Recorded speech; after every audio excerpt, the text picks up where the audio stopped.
When atheists talk about the problem of evil, they have the problem of the good, you might say, because Mm.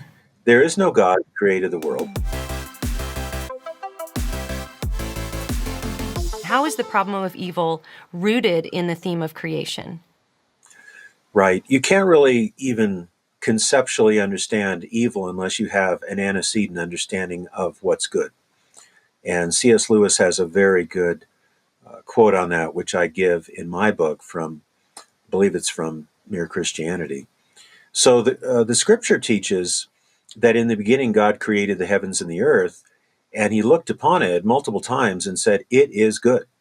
That's the judgment of an all knowing, all powerful creator. It is good. He brings about goodness.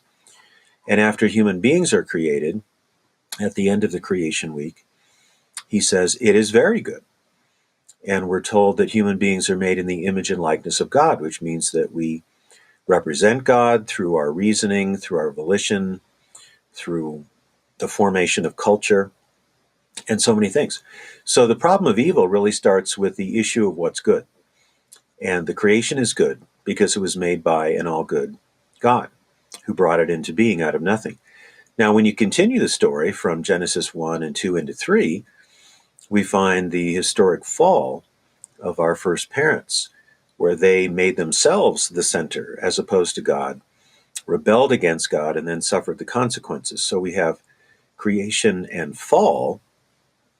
And while there are mysteries to the doctrine of the fall, as Blaise Pascal said, on the basis of that mystery, we can explain ourselves. We can explain why there's never been a utopia on earth as yet. We can explain how the best people have selfishness and struggles that they work through. We can explain why no political revolution has ever created the perfect society. It's because every human being is fallen and broken, and we live in a groaning world. But it's not without goodness. We still recognize moral goodness and virtuous people. It's on my mind now. I think of many of the roles that Sidney Poitier played of a dignified, courageous black man dealing with difficulties of the time, especially in the 50s and 60s. So we have goodness in the world, but we also have evil, which is a defection or a corruption of the good. It's not something that God created. God didn't, on the eighth day, or the seventh day, God didn't create evil. Evil is something that comes after the creation, and it's attributable to human beings Mm. turning against God. So we have creation and fall, and then redemption is seen right away because right after the fall in Genesis 3, God promises to send a deliverer. And you see God revealing himself in the nation of Israel, the revelation first to Abraham, the development of Israel through the patriarchs, the prophets, and the prophets speak of a coming servant, a Messiah. We find that.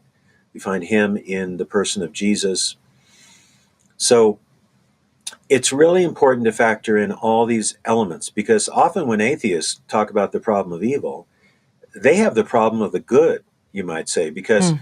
there is no God who created the world. The world is just here. It's made of matter, energy, space, and time. It has no purpose.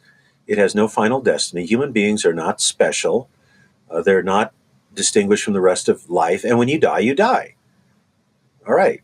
Gee, that's a better answer than the Christian answer. Sometimes things that are very bad are true, but this is like too bad to be true because we know there is purpose and meaning in life, and we need a worldview that answers that knowledge. And we have that. In the beginning was the Word is with God, the Word was God. All things are made through him, quoting John 1 there.